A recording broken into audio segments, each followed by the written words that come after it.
Hello, everyone. My name is Bonaventure Sokpo. I work at CHS Alliance as Senior Advisor on CHS and Outreach.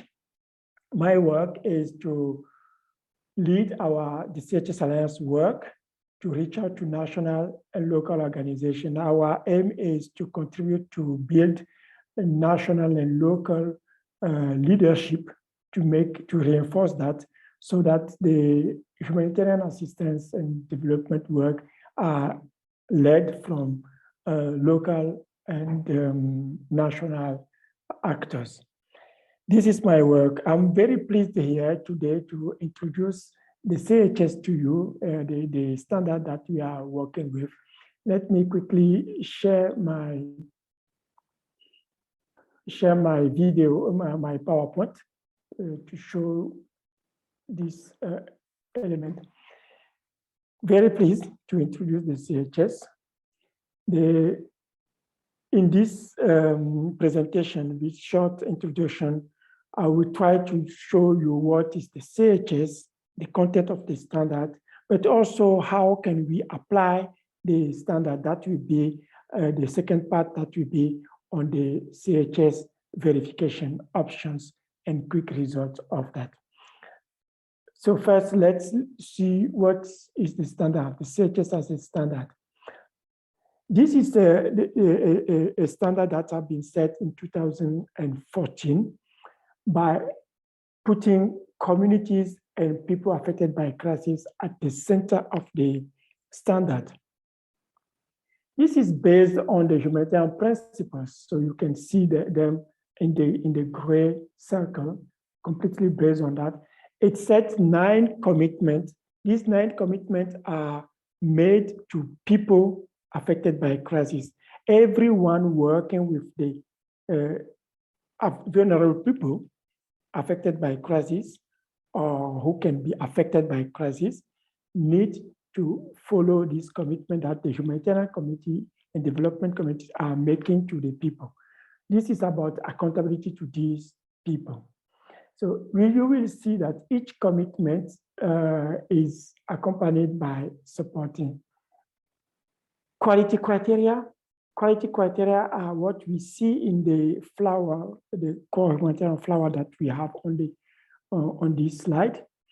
But for each of the commitments, we see key actions and organizational responsibilities. I will take some time to explain that in a few minutes. So this is the 9 commitments. What we see here is the quality criteria.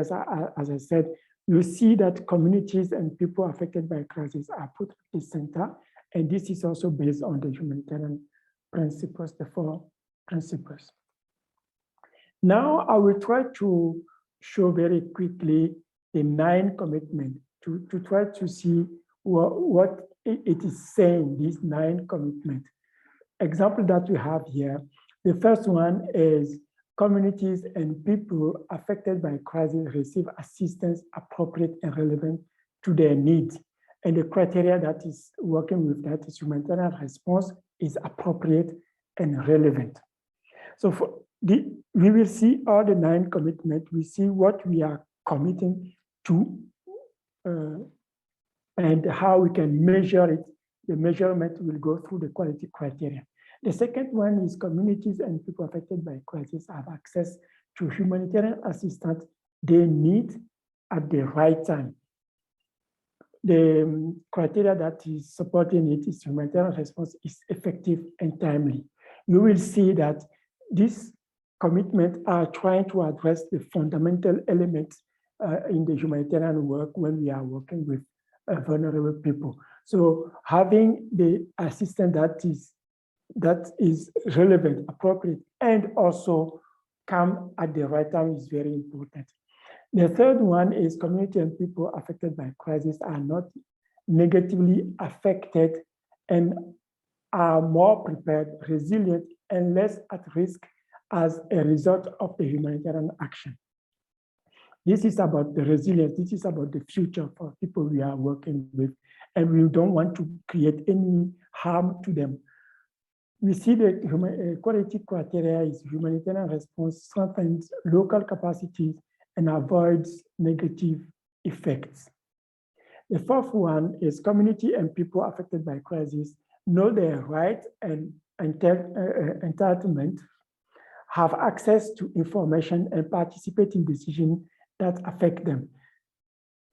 Quality criteria is humanitarian response is based on communication, participation, and feedback. This is very important. This is where we are working together with the people we are serving, so that they participate and take part in the decision that we are taking in our program. Fifth commitment, community and people affected by crisis have access to safe and responsive mechanism to handle complaints. Criteria is complaints are welcome and addressed. We know this is, we will see that a little bit later. It's one of the challenging ones, but it's very important that we create an environment that people, if something is going wrong, they are able to mention that to us or to complain, and then we have to address this complaint. Sixth commitment is communities and people affected by crisis receive coordinated and complementary assistance. Humanitarian response is coordinated and complementary. This is obvious. We cannot duplicate our effort to people. It's a waste of resources. The seventh one is communities and people affected by crisis can expect delivery of improved assistance as organizations learn from experience and a reflection. Very important. Humanitarian actors continuously learn and improve. We should continuously learn. From our experience, we should do that and take lessons from our experience and improve. Eighth commitment is community and people affected by crisis receive the assistance they require from competent and well-managed staff and volunteers. Staff are supported to their job effectively and are treated fairly and equitably. Important, we need to have good people, good staff, well supported for them to be able to support the others. Communities and people affected by crisis can expect that the organization assisting them are managing resources effectively, efficiently, and ethically. Resources are managed and used responsibly for their intended purpose. This is the ninth commitment. We don't want to waste resources. We also want to be very transparent on what we are doing, resources that we are getting, how we are using them to people. This is the 9 commitments that are proposed by the CHS that humanitarian organizations or everyone working with vulnerable people are making to these people. Now I want to take one example to show how the commitments are structured. We have seen the commitment itself.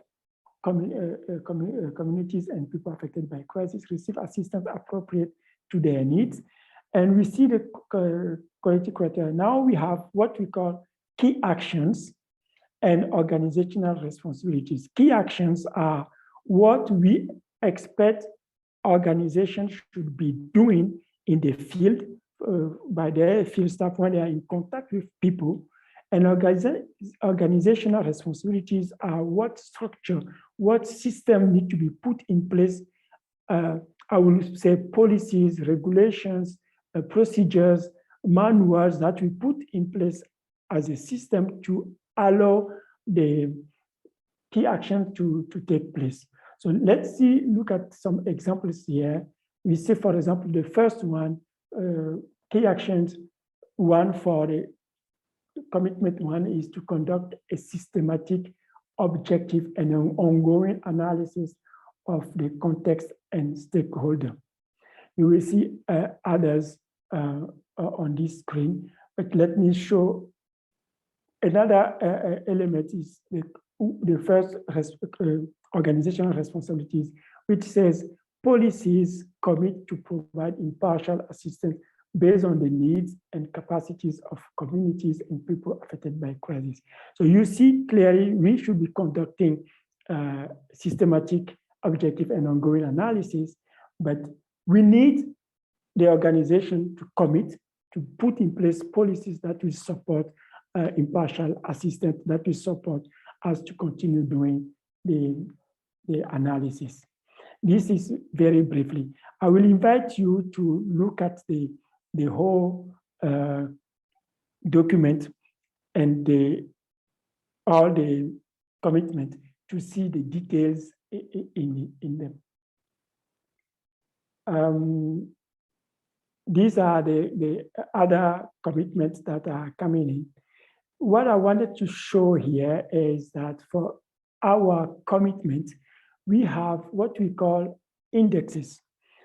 We do these indexes, we have 3 now. One is protection against sexual exploitation, abuse, and harassment, PSEA, that I'm showing some elements here.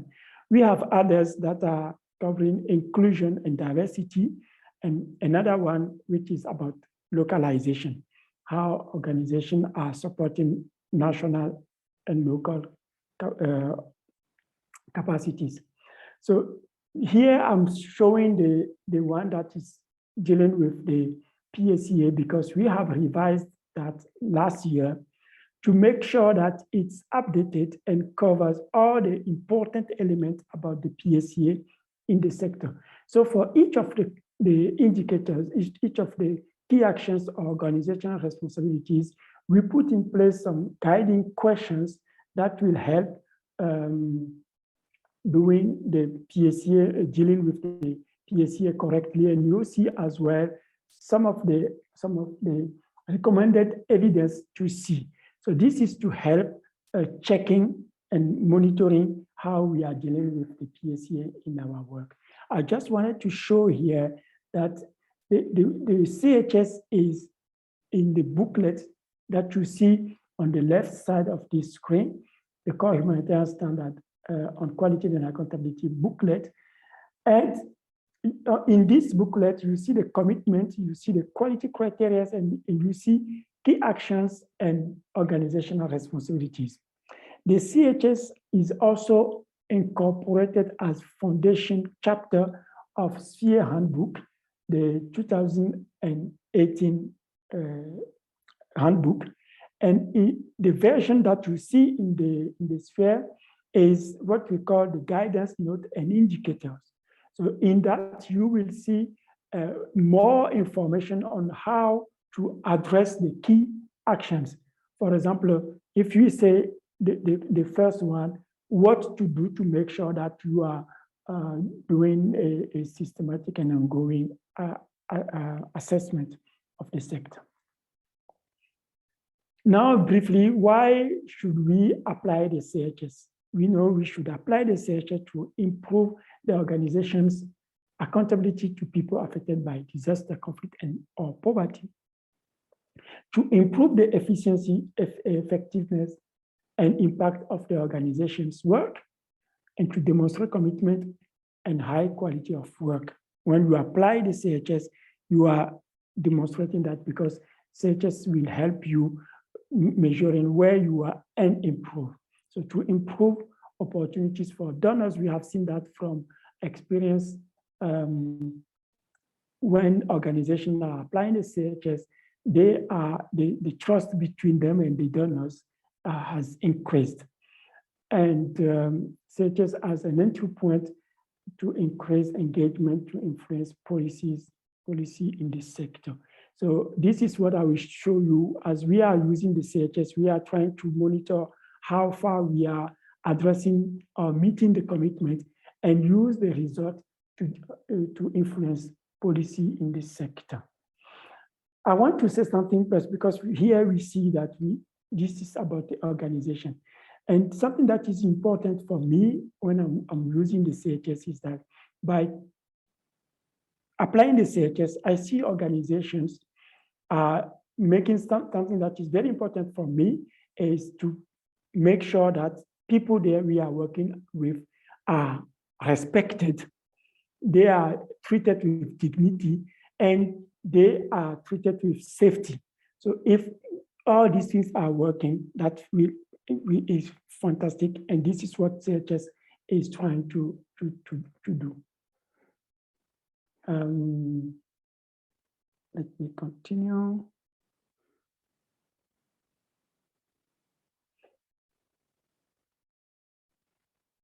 Few words on the uptake of the CHS in the sector now. We have CHS 150 plus organizations are CHS Alliance members, and all these organizations are committed to apply the CHS. We have 110 plus organizations who are now CHS verified. We see some of the donors recognizing the CHS verification and using it in their partnership with the partners. The list is there. We have the NIDA, German Foreign Federation Office. We have DAC Disaster Emergency Committee from UK, DG ECO, the European Union. We have Dutch Relief Alliance. These are organizations who are using the CHS as requirements with their partners. We have some donors or funding mechanisms who have also carried their self-assessment using the CHS Disaster Emergency Committee from the UK and Luxembourg government. They did that. The CHS is a quality and accountability framework reference in the ISC, Interagency Standing Committee commitment on quality accountability toward affected people. And ISC result tracker is based on the CHS. The CHS is also mentioned in the recommendation and indicators for the participation revolution workstream of Grand Bargain. Here, I just wanted to show here that we have CHS and we have CHS Alliance. What is the difference between these two? CHS, we have seen it is a standard which is the result of a multi-stakeholder collaboration and has its own existence. So you can see, you can visit the CHS website. It's called humanitarianstandard.org to see, to get the standard, also to see the life of the standard. And you have the CHS Alliance, which is issued from the merger of Humanitarian Accountability Partnership International and People in Need in 2015. CHS is a membership organization, is an alliance where mission is to promote, develop, and support the application of the CHS. And we count now 150 more than that working across all countries. Let me give a few words on the CHS verification. Verifying the organization is the way to apply the CHS. So CHS was designed as a measurable and verifiable standard. So you can use it voluntarily, but you can also verify yourself. And the verification is a structured, systematic process to assess the degree to which an organization's work complies with the CHS. We have three options here that are proposed to make sure that every organization can use one of them to prove its commitment to do quality and accountability. The first one is CHS self-assessment. This is led by the organization itself. It's inward looking and checking how well you are working toward the CHS standard. We have independent verification, which is done by external auditors who will come and check how the organization is performing against the standard. And the certification is to confirm if the organization complies with the CHS and check all the requirements of the CHS and say yes or no, the organization complies with that.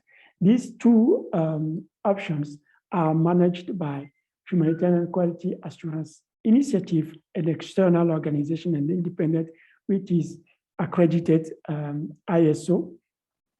international standard organization. And the self-assessment is supported by CHS Alliance. There is no cost for that.